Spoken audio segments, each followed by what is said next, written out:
Un saludo para todos. Hoy damos inicio a este debate académico que tiene como propósito dialogar a los retos en torno al ESP, English for Specific Purposes, un enfoque de enseñanza que responde a la necesidad de aprender inglés dentro de contextos académicos, profesionales y productivos específicos.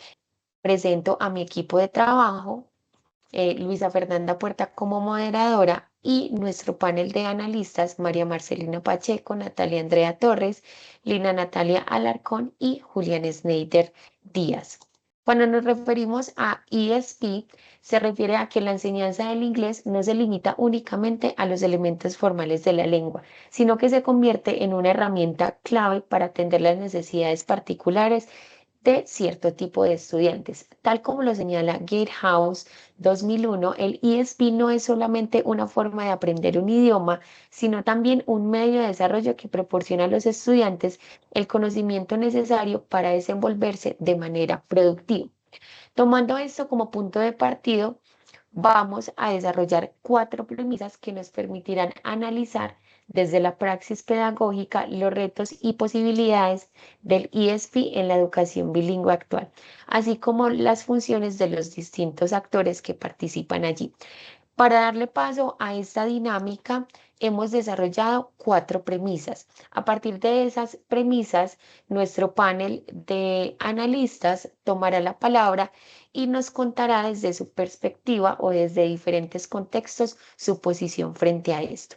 Entonces, para darle paso al debate, vamos a iniciar con nuestras dos primeras premisas. La primera de ellas es la reflexión crítica, que se refiere a la necesidad de analizar y proponer una reflexión constante orientadas en el ámbito profesional y productivo y respondiendo a las necesidades y características específicas de estos contextos profesionales o académicos. Por otra parte, tenemos la enseñanza con propósito, que se refiere a la necesidad de responder a las demandas reales que corresponden a ciertas áreas específicas del conocimiento más allá de una enseñanza formal del inglés. Entonces damos palabra a nuestros analistas. Natalia, Eh, adelante. gracias. ¿Me escuchan bien? Sí. Ok. Yo quiero aportar a la premisa número uno, la cual hace referencia a la reflexión crítica docente. Allí creo que si un docente quiere tener una práctica, sus prácticas de enseñanza y aprendizaje en la educación bilingüe efectivas, pues debe tener en claro cuáles son las características y las necesidades específicas de su población, que era algo de lo que tú ya nos mencionabas. Si los docentes analizamos críticamente nuestra labor, podemos reconocer esas particularidades y adaptar nuestras metodologías. Y aquí quiero citar a Restrepo 2006, que fue citada por Londoño 2021, donde nos habla de la deconstrucción de los procesos pedagógicos. Ella lo que nos propone es que se debe analizar, o lo que se debe hacer, lo que se pretende hacer es analizar desde una comprensión retrospectiva el presente y el pasado de esas prácticas que realizamos y que vayamos más allá de una simple crítica y de un autorreconocimiento para llevar a diálogo los diferentes componentes que justifiquen el por qué se presentan tensiones y así pues lograr luego acciones pedagógicas significativas. Un ejemplo claro de esto es Arias 2014, quien desde su estudio de caso desarrolló un proyecto con estudiantes de derecho. Ella, luego de analizar sus diferentes clases de la segunda lengua, se dio cuenta que quizás llevándolos hacia su especialización podría lograr algo más. Y de hecho fue muy bueno porque logró motivación, logró profundidad en conocimientos, logró productividad, logró adaptabilidad e incluso yéndose simplemente con material de derecho, logró que mejoraran su inglés básico, su inglés de uso diario. Entonces, sí es significativo que los docentes hagamos esa reflexión, que hagamos una deconstrucción de nuestras prácticas y logremos mucho más de lo que se va, de lo que ya se tiene. Natalia, agradezco tu intervención. Muy válido lo que mencionas con respecto a la necesidad de construir nuestras prácticas y responder a las necesidades de nuestros estudiantes, tal como lo muestras en el ejemplo que nos traes al debate. damos pasos si de pronto alguna otra persona tiene una opinión diferente o una perspectiva complementaria a la de Natalia. Julián, adelante. Muy buenas noches, chicas. Natalia, me parece trascendental lo que acabas de decir, que la práctica docente resulta ser bastante trascendental en la enseñanza de un segundo idioma. Sin embargo, yo siento que también dejamos de lado que debemos centrarnos en la realidad del estudiante, en qué contexto se encuentra. Entonces, también tenemos que tener en cuenta lo que dice Himes en este contexto educativo, teniendo en cuenta la premisa número 2, que aparece en la diapositiva, que nosotros como docentes, nosotros como profesionales en la enseñanza de una segunda lengua, debemos buscar un lugar en la que se creen esos espacios comunicativos, en la que el estudiante pueda sentir el idioma no solamente por necesidad de comunicarse en ciertos contextos, sino en su lugar que tenga un propósito, que tenga que utilizarlo como herramienta. Con esto baso el estudio de unos investigadores de criminalística que se diseñó a partir de un análisis de necesidades que identificó vocabulario técnico, lecturas y prácticas propias de su disciplina. Por medio de esta investigación de estudiantes de criminalística, no necesariamente tenían una conversación como unos eh, hablantes nativos, sino que utilizaron una estrategia, un enfoque comunicativo para involucrar la criminalística con el uso del inglés, teniendo así resultados bastante buenos. Entonces, vemos aquí que es bastante la importancia en este enfoque, porque hace el aprendizaje más significativo. Los estudiantes perciben la utilidad directa del inglés en su vida profesional, porque a veces nosotros solamente nos centramos en enseñar unas estructuras específicas o contextos que realmente en nuestro perfil profesional no nos competen. Sin embargo, si hacemos bien el uso de estas herramientas y nos vamos desde las demandas en entorno profesional, podemos encontrar mejores resultados.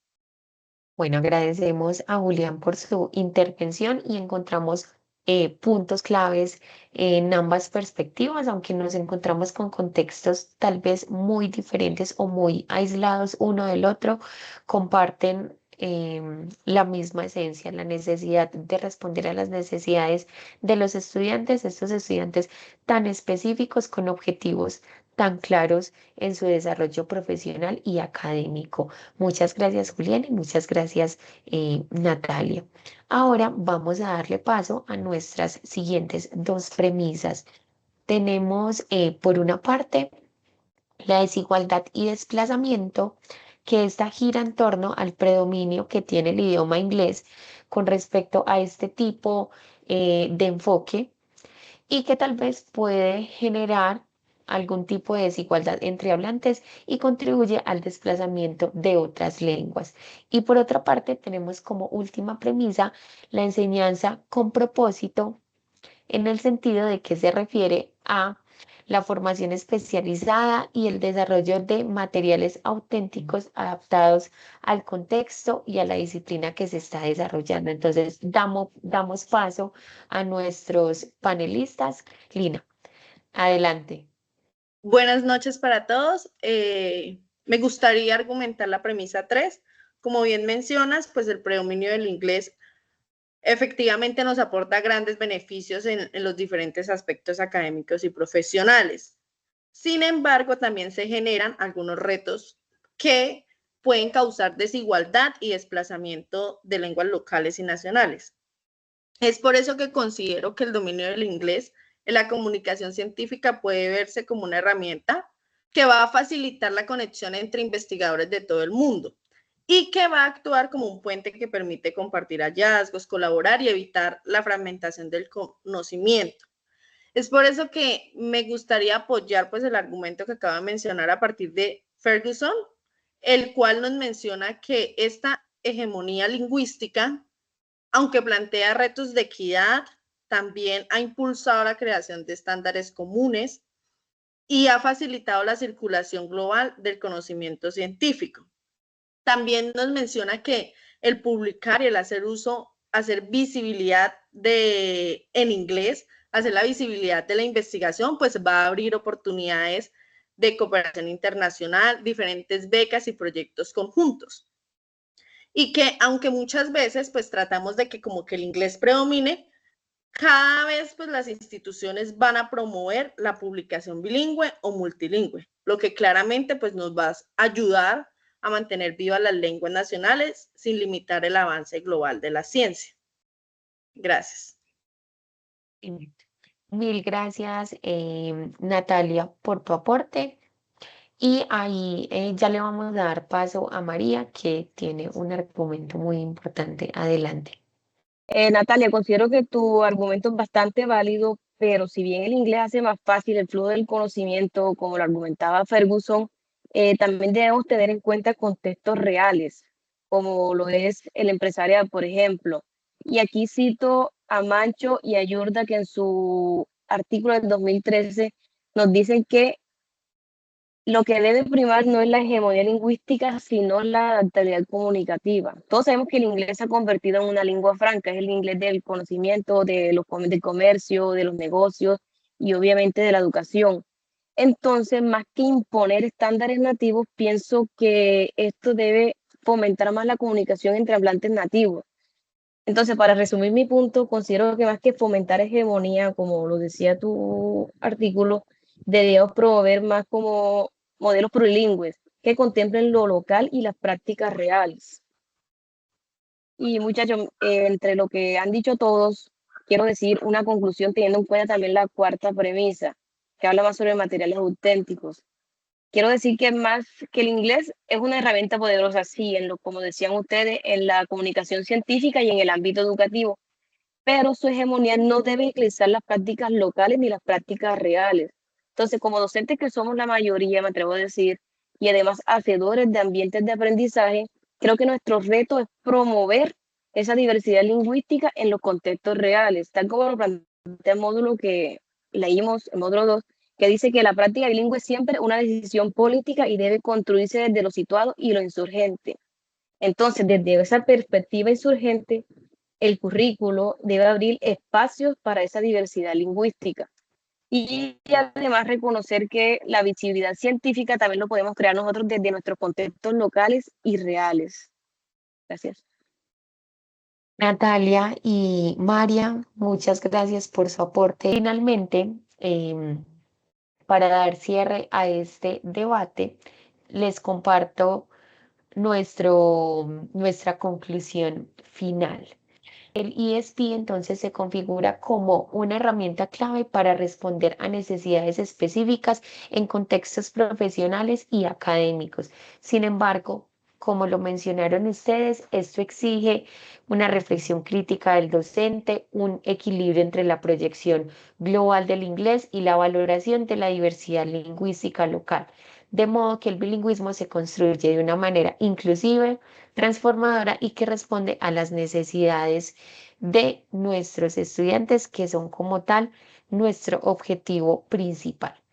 Finalmente, damos paso a nuestra lista de referencias. Muchas gracias. Gracias, Luisa. Muchas gracias. Gracias, Luisa.